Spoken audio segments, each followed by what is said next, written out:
Okay, chapter 12 on page 231 is the introduction on remedies. The purpose of contract remedies is to enforce contract performance.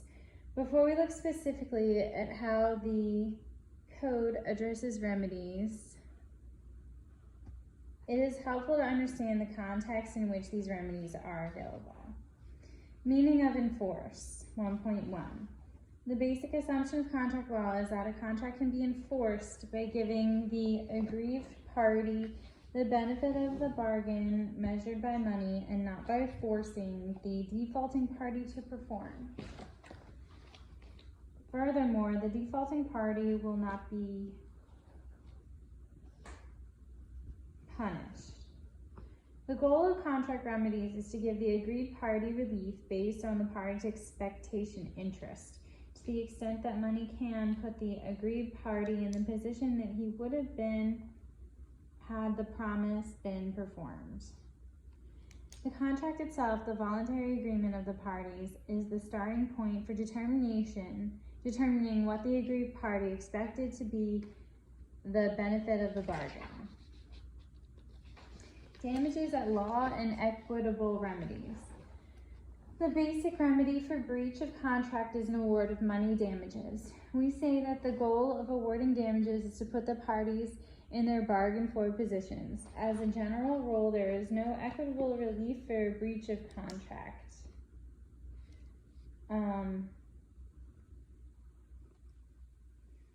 If a remedy at law is adequate, the award of money damages, the remedy at law, usually is adequate.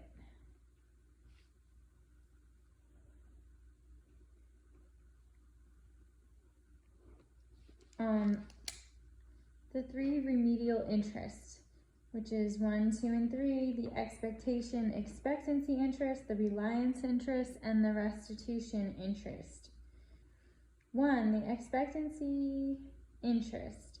A money award based on the expectation interest is designed to let the aggrieved party recover an amount of money that should substitute for what that party would have received had the breaching party fully performed.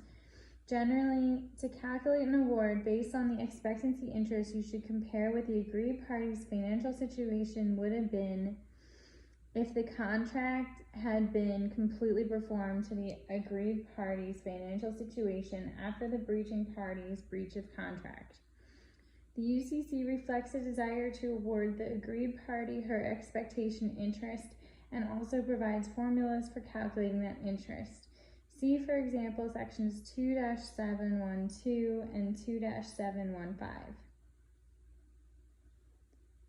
So, expectation interest is defined in section 1-305,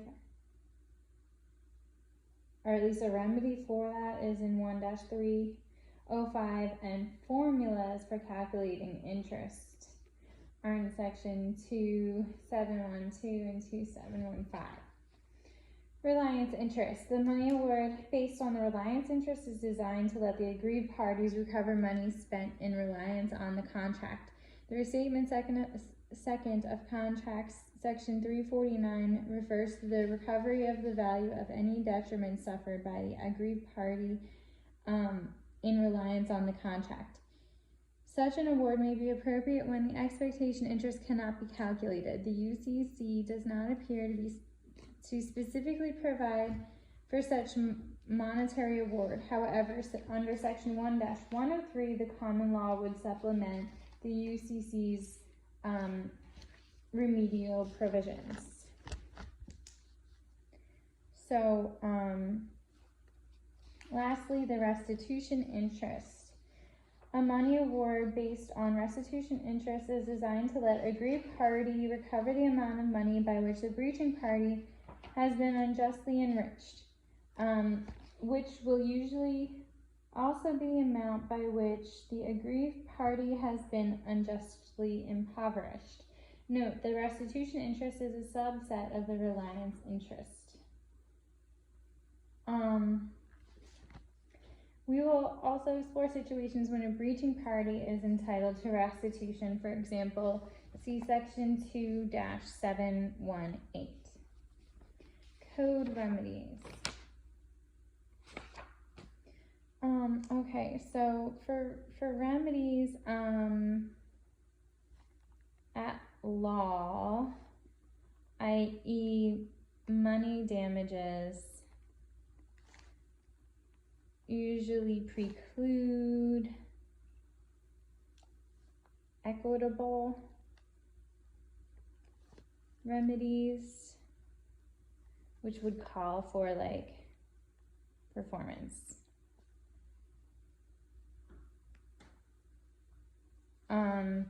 And then you've got, again, expectancy interest remedy at section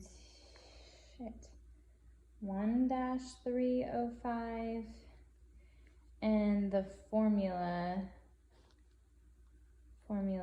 are at 2-712 and 715. Second, you have reliance interest. A subset of that is your restitution interest. And then, interestingly, this is, the reliance is coming from restatement, second of contracts. For both parties, I don't know. No, it's not for both. But basically, it's the UCC 1-103 allows common law to supplement, which brings you to the restatement. And then for the restitution interest, as a subset of reliance,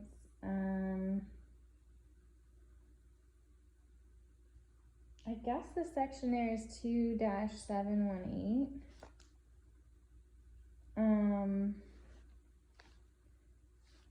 I'll just write here for both parties.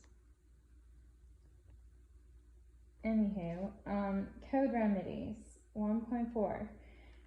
Article 2 contains a wide assortment of remedial provisions. They are best understood in the context of common law contract remedies, which are very similar. The starting point for any remedies analysis in Section 1 is Section 1-305, which expresses the fundamental goal of putting the non-breaching party as nearly as possible in the financial position he or she would have enjoyed had the contract been fully performed on both sides. This section further provides that no consequential, special, or penalty damages are recoverable unless specified by the code or another rule. Which is interesting, because we did talk to some extent about this in class. Consequential, special, and punitive damages are just not discussed. Okay. Not in Article 2, but come from other statutes. I think that's what I'm hearing. No, sometimes they are in the code.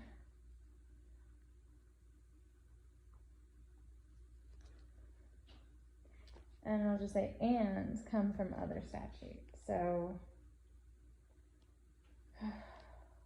are recoverable or where recoverable.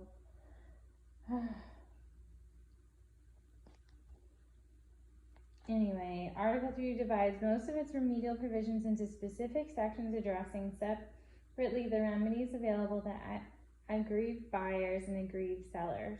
Accordingly, this chapter follows the same organization. The organization also takes into account whether goods have been accepted or not. Another conceptual approach to the study of remedies bases its analysis on whether the aggrieved party seeks a remedy that seeks to recover money, or that looks to the goods, or that looks to the contract itself.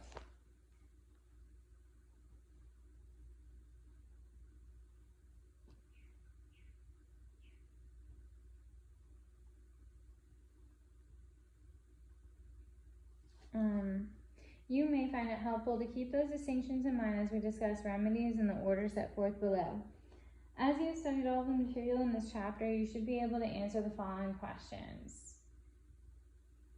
which I'm not going into all 8 of these questions. Part 2 of remedies is the buyer's remedies. In general, section 2.1 in general. Section 2-711 is an incomplete index to buyer's remedies.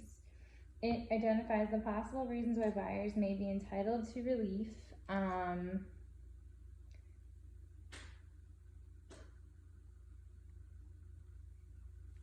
And points the reader to the code sections that allow, which deal with the individual remedies in more detail. Available remedies differ depending on whether the buyer has accepted the goods. The organization is followed below. Cover unaccepted goods.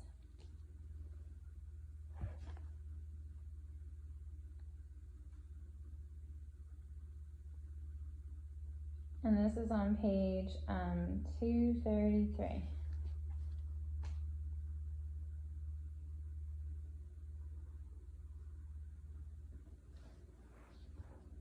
In the absence of specific performance, the most direct way to satisfy Section 1-305 is for a non-breaching party to arrange a substitute transaction.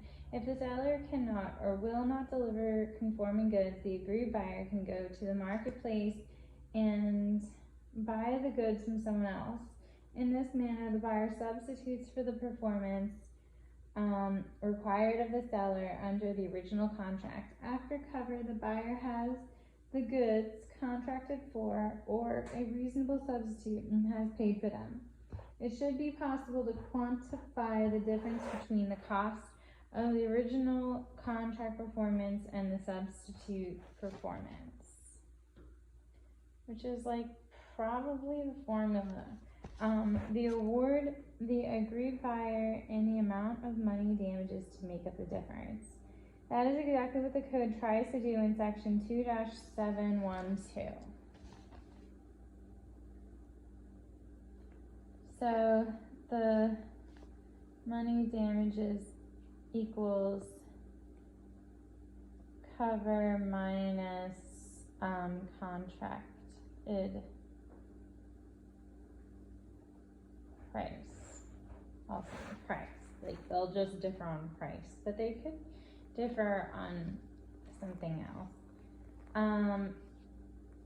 After cover, the buyer can recover the difference between the original contract price and the substitute contract price. Never mind. Plus consequential and incidental damages.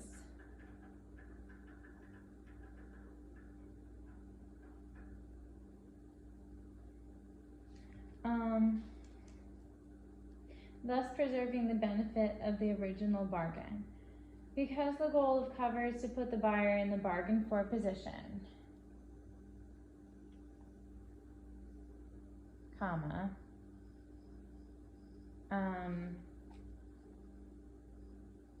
the code requires any cover to be reasonable, made in good faith without reasonable delay. The penalty for achieving or failing to make a proper cover is that damages may be calculated based on the market price under section 713.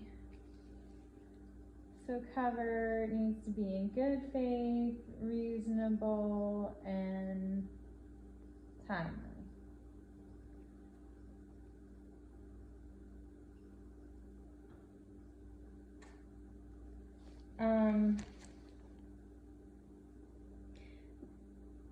Note that cover is optional.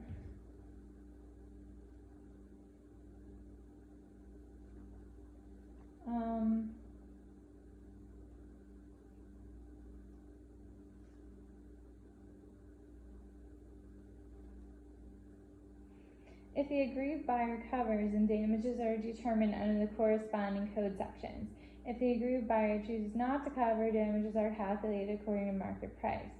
However, as official comment 2 to section 2-712 points out, the cover provisions must be read in conjunction with the section that limits the recovery of consequential damages to such as could not have been avoided by cover. Okay, so being optional means that the alternative is recovery for market price, which is different than the contract price. And however, consequential damages may be unavailable if no cover were sought.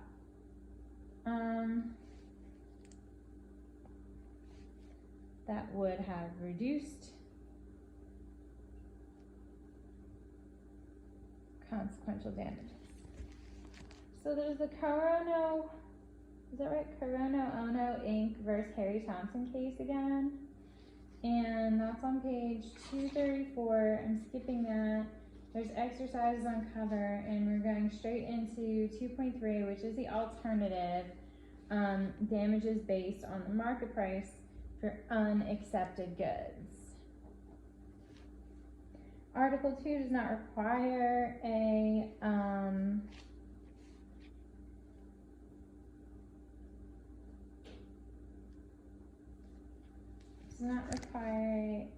non-breaching party to enter into a substitute transaction. If the aggrieved buyer chooses not to or is unable to enter into a substitute transaction, Article 2 supplies a market formula ready that is intended to duplicate the price he or she would have been likely to have to pay if he or she had found another trading partner on the open market. Buyer's market formula remedies are described in section 713.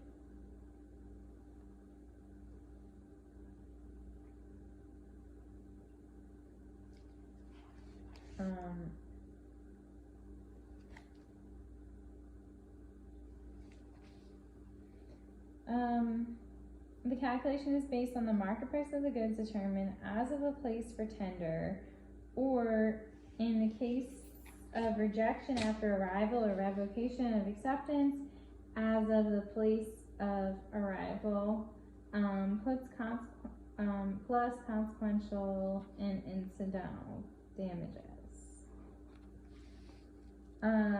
Thus preserving the benefit of the original bargain. An interpretive issue exists regarding the time for measuring the market price under 2713. Section 2-7131 provides that in case of repudiation by the seller, the market price is to be measured at the time when the buyer learned of the breach. Scholarly commentators and courts have observed that this phrase may be interpreted to refer to three different possible times. First, it may be argued that the buyer learned of the breach when the buyer first learned of the seller's repudiation. The problem with this interpretation is that section 2-723 specifically provides that when an action based on anticipatory repudiation comes in trial before the time for performance, damages based on the market price shall be determined according to the price of such goods prevailing at the time when the aggrieved party learned of the repudiation. If the time the buyer learned of the breach under section 2-713 already refers to the time the buyer learned of the repudiation, there would be no need for section 2-723.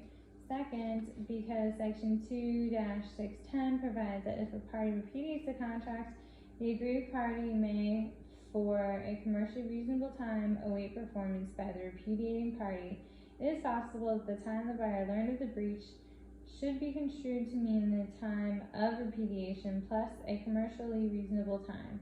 The interpretation seems to be favored by the majority of courts to consider the issue. Finally, because section 2-613 provides that the repudiating party can retract the anticipatory repudiation until the next performance is due, some commentators suggest that the buyer does not learn of the breach until the time performance is actually due.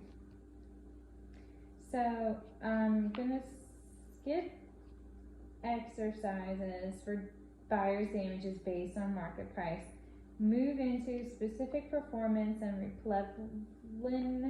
replevin, which generally applies to unique goods as a equitable remedy. So specific performance was an equitable remedy awarded only when the remedy at law was inadequate. And this is for the purpose of putting the buyer in its bargain for position. Equitable remedies, according to the teacher, means they were decided by a judge and not jury. Notwithstanding, that might not be the only distinguishing characteristic, but I just wrote that in the margin. Notwithstanding the apparent attempt to liberalize access to specific performance under the code, courts still hesitate to order specific performance if enforcement would be difficult or will require constant court supervision, balancing interest and practicability considerations. Basically, that means that it's hard to get a seller and buyer to work together without more court intervention. So it's better just to let the courts cut it off and pay the damages rather than continuing to monitor the buyer and seller's behavior.